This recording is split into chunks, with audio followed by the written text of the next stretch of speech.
Sumatera. Pulau ini memiliki luas 473.481 km persegi atau 47,3 juta hektar.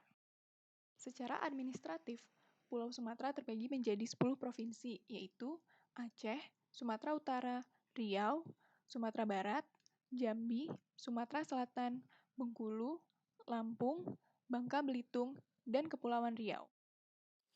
Badan Pusat Statistik menyatakan, jumlah luas daratan kawasan hutan di Pulau Sumatera adalah 22,8 juta hektar. Kawasan tersebut mencakup hutan lindung, hutan konservasi, dan hutan produksi. Selain itu, Pulau Sumatera juga merupakan rumah bagi perkebunan berbagai jenis komoditas. Berdasarkan estimasi Direktorat Jenderal Perkebunan Kementerian Pertanian pada tahun 2019, perkebunan kelapa sawit di Pulau Sumatera dapat mencapai 8,7 juta hektar, sedangkan perkebunan karet dapat mencapai 2,6 juta hektar dan perkebunan kopi 783.000 hektar. Selain alih fungsi hutan menjadi perkebunan, hutan-hutan di Sumatera juga mengalami ancaman lainnya, yaitu seperti konversi lahan menjadi lahan pertambangan, eksploitasi hasil hutan, dan kebakaran hutan yang disebabkan oleh iklim. Menurut perakiraan musim kemarau yang dilakukan oleh BMKG tahun ini, sebagian Aceh, sebagian pesisir timur Sumatera Utara, sebagian Riau, dan Lampung bagian timur akan mengalami musim kemarau yang lebih kering dari normalnya. Indeks Presipitasi Terstandarisasi atau SPI periode bulan Januari hingga bulan Maret 2020 menunjukkan bahwa beberapa wilayah di Pulau Sumatera termasuk ke dalam kategori kering. Bahkan, beberapa wilayah di Provinsi Riau termasuk dalam kategori sangat kering. Hal ini tentu dapat berimplikasi pada potensi kemudahan terjadinya kebakaran. Observasi potensi kemudahan terjadinya kebakaran ditinjau dari analisis parameter cuaca oleh BMKG menunjukkan sebagian wilayah Provinsi Riau masuk ke dalam kategori sangat mudah terjadi kebakaran. Analisis curah hujan periode April 2020 menunjukkan curah hujan sebagian besar wilayah di Pulau Sumatera adalah sangat tinggi hingga menengah. Namun, di Sumatera Utara terdapat wilayah yang curah hujannya rendah.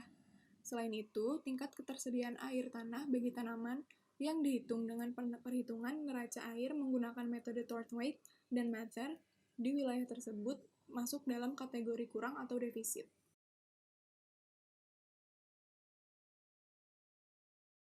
Beberapa dekade terakhir ini, hutan alam di Indonesia mengalami deforestasi yang sangat serius dan kondisinya menurun baik dari kualitas maupun kuantitas. Luas kerusakan hutan di Indonesia dalam setiap kurun waktunya mengalami perubahan-perubahan yang dinamis. Menurut Forest Watch Indonesia, angka laju deforestasi pada periode 2009 sampai 2013 sebesar 1,1 juta hektar per tahun dan 1,47 juta hektar per tahun di periode 2013 sampai 2017. Dilansir dari Badan Pusat Statistik, diketahui bahwa luas kawasan hutan berdasarkan Surat Keputusan Menteri Lingkungan Hidup dan Kehutanan sampai dengan Desember 2018 dapat dilihat dalam tabel. Diketahui bahwa Sumatera menempati urutan ketiga yang memiliki kawasan hutan terluas setelah Papua dan Kalimantan, yaitu 22 juta hektar atau 19% dari luas kawasan hutan di Indonesia. Berdasarkan Forest Watch Indonesia, pada tahun 2017, deforestasi terluas kedua di Indonesia terjadi di Sumatera, yaitu seluas 251.000 hektar per tahun.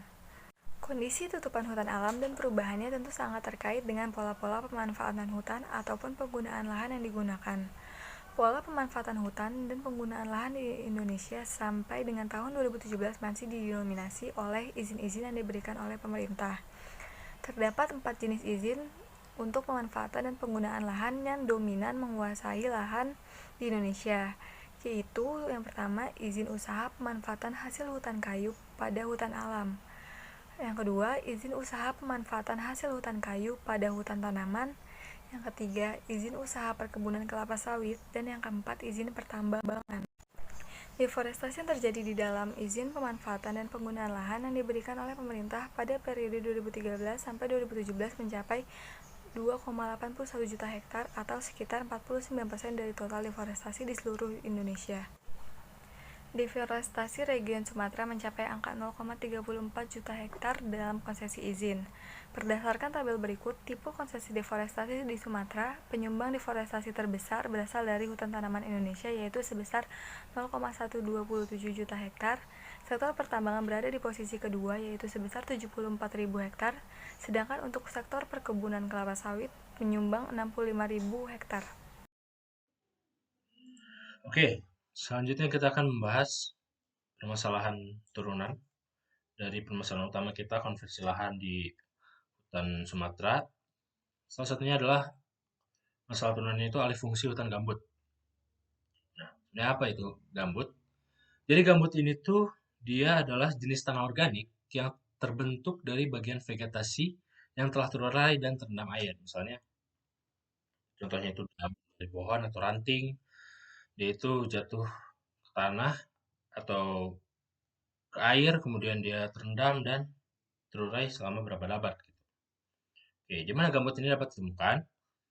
Sebagian besar lahan gambut itu ditemukan di iklim dingin, sedang, dan tropis. Oke. Nah, negara dengan iklim tropis ini memiliki cadangan gambut yang besar. Antara lain ini Republik Demokratik Kongo, Indonesia, dan Peru. 68% lahan gambut tropis ditemukan di Asia Tenggara. Jadi, di Asia Tenggara ini sangat banyak ditemukan gambut yang sangat besar itu di Indonesia. Oke. Mengapa lahan gambut itu penting? Karena meskipun eh, hanya 3-5% terdapat di permukaan bumi, namun keberadaannya merupakan rumah bagi lebih dari 30% cadangan karbon dunia yang tersimpan di tanah. Jadi sangat berdampak gitu. Diperkirakan juga lahan gambut ini menyimpan karbon 2 kali lebih banyak dari hutan seluruh dunia dan 4 kali dari yang ada di atmosfer. Jadi dampaknya itu cukup signifikan sekali bagi lingkungannya. Oke, mengapa lahan gambut itu terancam gitu? Nah, kenapa terancam? Karena dalam kasus di wilayah tropis ini di Indonesia, sebagian gambut itu dibakar untuk membuka lahan pertanian yang produksi minyak sawit dan serat kayu. Jadi dibakar untuk dibuka lahannya gitu. Oke, ini tuh sangat berbahaya sebenarnya. Nah, kenapa sangat berbahaya? Karena peneliti menemukan bahwa kebakaran hutan di Indonesia selama September dan Oktober 2015 telah melepas sekitar 11,3 juta ton karbon dioksida setiap hari. Suatu angka yang melebihi dari angka emisi karbon harian yang dihasilkan oleh seluruh Uni Eropa untuk periode yang sama. Jadi sangat besar sekali gitu emisi karbon yang telah dilepas ini gitu. Lalu apa langkah yang perlu dilakukan gitu untuk mencegah tersebut? Yang sudah dilakukan itu upayanya yaitu dengan mendirikan Badan Restorasi Gambut Indonesia serta peta interaktif yang digunakan untuk melihat potensi ancaman terhadap lahan gambut seperti kebakaran hutan dan deforestasi regional. Seperti itu. Berikutnya saya akan menjelaskan tentang salah satu masalah yang diakibatkan oleh konversi lahan, yakni berkurangnya tutupan hutan di Pulau Sumatera. Berikut adalah data yang kami peroleh dari mongabai.co.id menggunakan data dari Margono et al. Tahun 2012. Nah, data ini menunjukkan bahwa tiap provinsi yang ada di Sumatera terus mengalami penurunan pada luasan tutupan hutannya. Tentunya hal ini mengakibatkan perubahan iklim terjadi di Pulau Sumatera. Dampak perubahan iklim yang terjadi ini adalah kebakaran hutan dan peningkatan titik panas. Titik panas atau hotspot itu apa sih? Menurut Peraturan Menteri Kehutanan Pasal 1 Angka 9 Tahun 2009, titik panas itu adalah indikator kebakaran hutan yang mendeteksi suatu lokasi memiliki suhu relatif tinggi dibandingkan suhu di sekitarnya. Titik panas di Sumatera pernah menjadi isu yang paling hangat di Indonesia.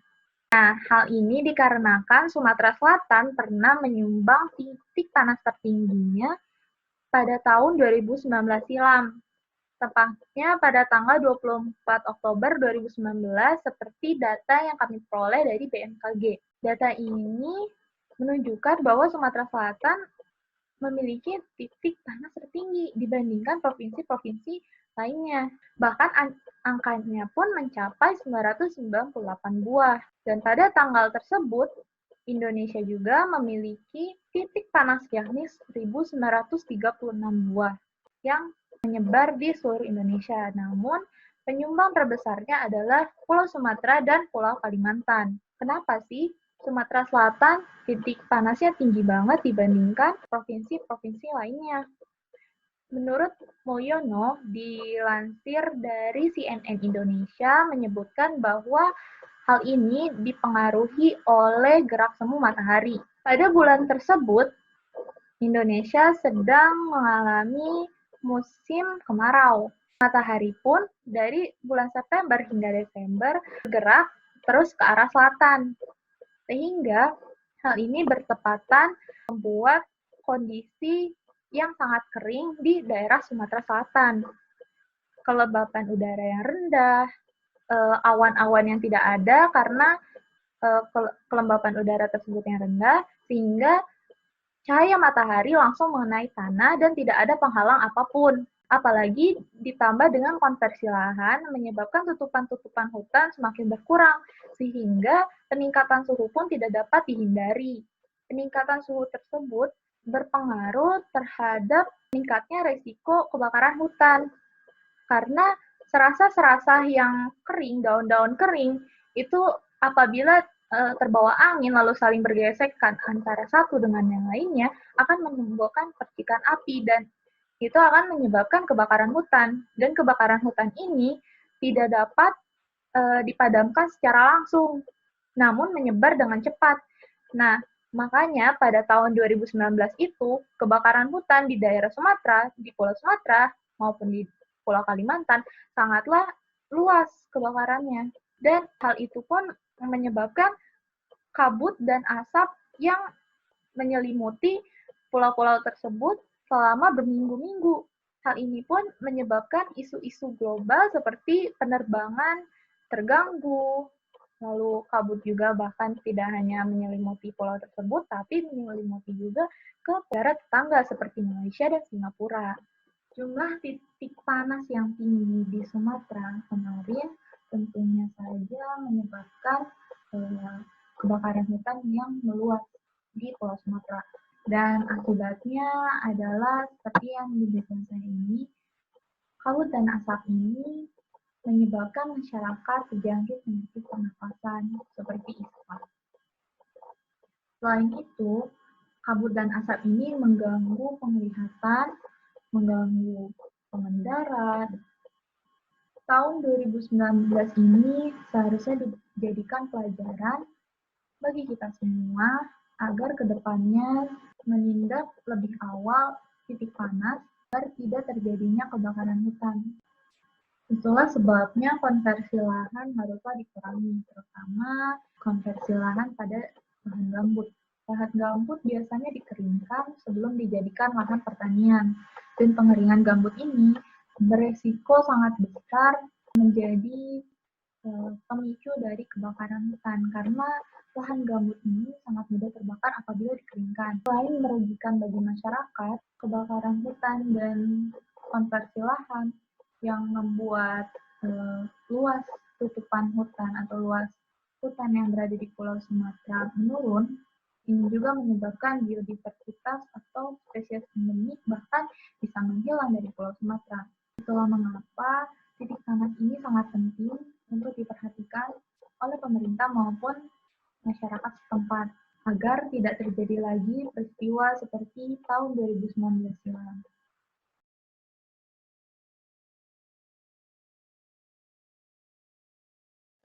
Pulau Sumatera merupakan pusat lokasi yang memiliki tingkat keanekaragaman hayati yang tinggi, namun tingkat ancaman untuk punahnya spesies pun juga tinggi. Sumatera mempunyai jenis mamalia terbanyak dibandingkan dengan semua pulau lain di Indonesia.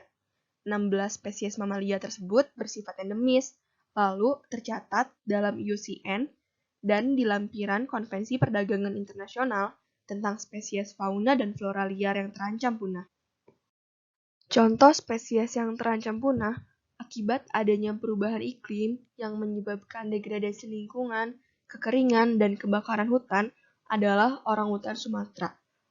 Orangutan Sumatera ini diperkirakan akan menjadi ancaman serius terhadap konservasi orangutan, terutama pada aspek ketersediaan sumber pakan akibat terganggunya sistem perbungaan dan perbuahan pohon yang menjadi sumber pakannya karena adanya kenaikan suhu dan curah hujan.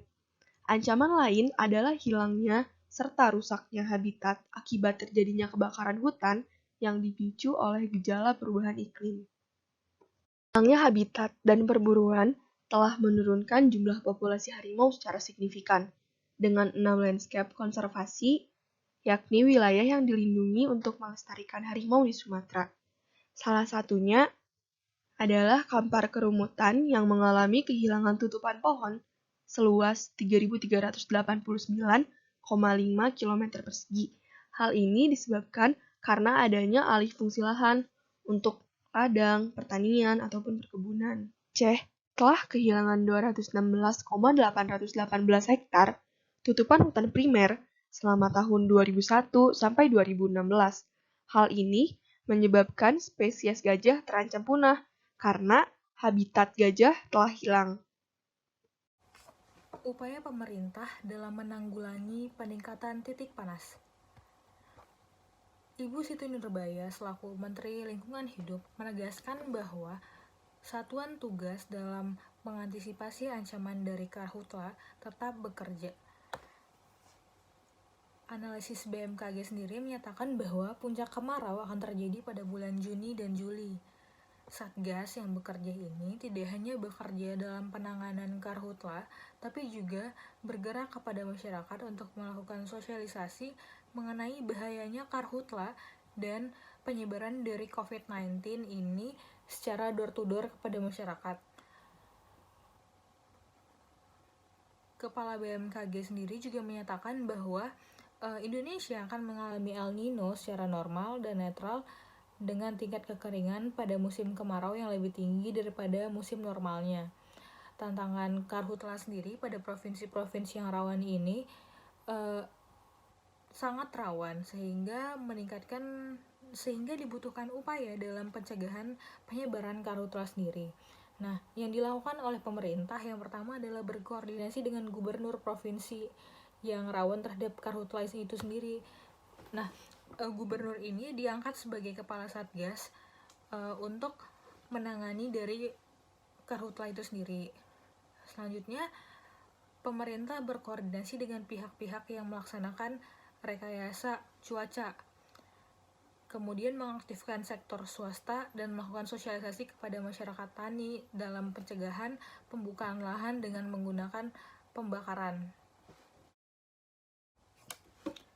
Berikut adalah peta sebaran titik panas di awal tahun 2020 di Indonesia. Pada lingkaran merah terlihat bahwa titik api di Pulau Sumatera terkonsentrasi di wilayah selatan, yaitu Provinsi Sumatera Selatan, Jambi, Riau, dan juga terdapat di Sumatera Utara. Upaya pertama yang dilakukan pemerintah untuk menurunkan titik panas adalah teknologi modifikasi cuaca. Teknologi modifikasi cuaca berupa pembuatan hujan. Nah, pembuatan hujan ini diharapkan semakin cepat sehingga mampu membasahi lahan gambut dan mengisi kanal-kanal pengisi sumur-sumur yang ada di sekitar lahan gambut. Nah, dengan adanya modifikasi cuaca ini diharapkan dapat menurunkan titik panas. Nah, sebenarnya bagaimana sih cara kerja dari teknologi modifikasi cuaca ini? Nah, teknologi modifikasi cuaca ini dapat dilakukan dengan menggunakan pesawat. Nah, pesawat pembawa garam akan diterbangkan dan diposisikan untuk berada di antara arah angin dan posisi awan target. Nah, kemudian garam dijatuhkan di atas awan dan akhirnya awan mampu menyerap garam yang diturunkan oleh pesawat sehingga dapat mengefektifkan pengumpulan air di awan. Nah, setelah air sudah terkumpul dengan cukup di awan, maka akan terjadi hujan, dan hujan akan semakin cepat terjadi ketika garam diberikan kepada awan sehingga lahan gambut menjadi semakin basah, kemudian kanal-kanal terisi dan dapat menurunkan titik panas. Namun dalam keberjalanannya teknologi modifikasi cuaca ini memiliki biaya yang cukup besar. Jadi hanya dapat dilakukan pada daerah-daerah yang merupakan daerah prioritas. Nah, dalam pelaksanaannya dan dalam keadaan pandemik saat ini juga harus tetap memperhatikan protokol pencegahan terhadap COVID-19. Nah, selanjutnya saya akan menjelaskan mengenai kegiatan patroli terpadu. Kegiatan patroli terpadu ini pertama kali dilaksanakan pada tahun 2016 dengan melibatkan TNI, Polri, pemerintah daerah, dan masyarakat peduli api. Nah, pada tanggal 1 April 2020, Kementerian Lingkungan Hidup dan Kehutanan pertama kali melakukan patroli ini dengan tujuan untuk mencegah kebakaran hutan dan lahan di daerah-daerah yang rawan terhadap sumber api, terutama di wilayah Provinsi Riau, Jambi, Sumatera Selatan, dan Sumatera Utara. Dilakukan pendeteksian dini pada areal-areal yang rawan terhadap kebakaran, kemudian dilakukan sosialisasi pencegahan dan melakukan pemadaman dini terhadap sumber api. Kegiatan patroli terpadu ini merupakan implementasi dari Rakornas Karhutla pada tahun 2020 yang merupakan implementasi dari arahan Presiden yang memprioritaskan pada pencegahan dan melihat potensi munculnya titik panas. Peningkatan kebakaran hutan dan lahan ini harus ditangani secara intensif. Maka tim patroli ini sendiri diterjunkan ke desa-desa yang rawan terhadap karhutla sehingga mampu dilakukan pendeteksian dini dan dilakukan penanggulangan terhadap kebakaran yang terjadi.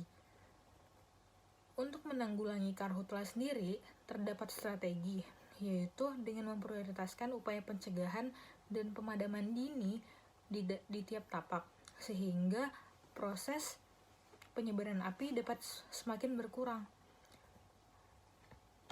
Petugas patroli ini kemudian memberikan arahan kepada masyarakat dengan bergerak ke desa-desa sambil memberi pesan dan ajakan untuk mencegah karhutla itu sendiri dan mengesampingkan kepentingan pribadi demi meningkatkan kesejahteraan bersama.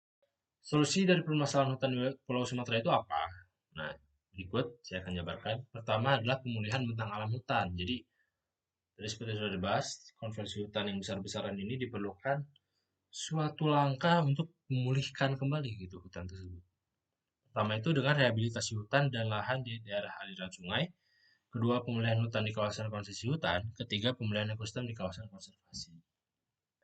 Selanjutnya, pemulihan kerusakan ekosistem gambut. Jadi, setelah tadi dipaparkan mengenai dampak dari kerusakan ekosistem gambut yang sangat tinggi, yaitu juga bisa dilihat pada tabel, tingkat kerusakan ekosistem gambut hektar ini di Pulau Sumatera dengan kategori rusak berat itu sangat luas, yaitu 574.762 hektar. Jadi ini sangat berbahaya sekali. Nah, langkah yang diambil pemerintah itu apa? Yaitu dengan pemulihan kerusakan ekosistem ini, yaitu seluas 2.492.527 hektar target pemerintah untuk dipulihkan sampai dengan tahun 2020, termasuk pada fungsi lindung ekosistem gambut, fungsi budidaya ekosistem gambut, dan yang berada di areal budidaya masyarakat. Selanjutnya, pengelolaan satwa liar terancam punah. Jadi kan pembukaan lahan itu dia berdampak pada penurunan diversitas satwa gitu. Jadi sehingga berdampak kepada satwa liar yang terancam punah. Di Indonesia ini terdapat 25 jenis satwa yang terancam punah. Nah, 4 di antara 25 spesies itu ada di Sumatera, yaitu harimau Sumatera, badak Sumatera, gajah Sumatera, dan orangutan Sumatera.